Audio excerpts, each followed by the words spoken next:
The Count of Monte Cristo, the masterpiece of Alexandre Dumas, is the recounting of the ultimate revenge.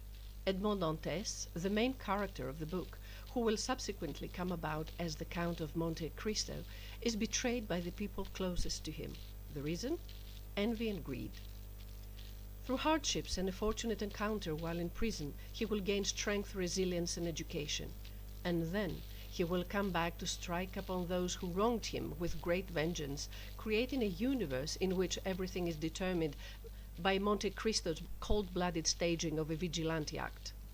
It seems like time has stopped, like there is no chance, that is, no coincidence or uncalculated events that may disrupt him from accomplishing the mission of his life.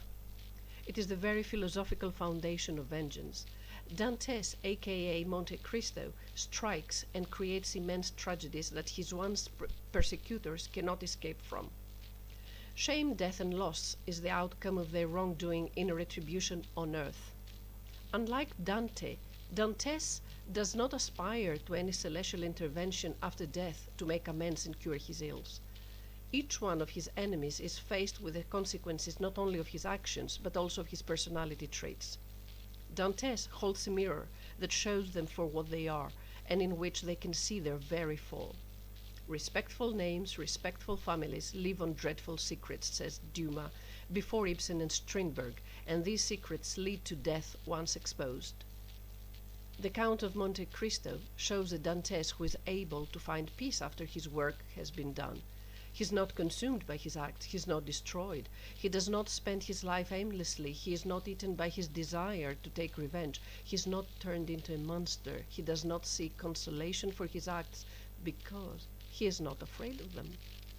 He has no second thoughts about his right to take the initiative to fight by staging a special tragedy for each one of his enemies. In a devilish waltz, he whirls with the dazzled, semi-blinded unfortunate who dances to his death, social and physical. It is a fascinating book with amazingly written passages, as for example the first pages with the ships sailing into port. It is also a product of the 19th century ideas, precursor of many styles and genres in literature, cinema, and pulp fiction.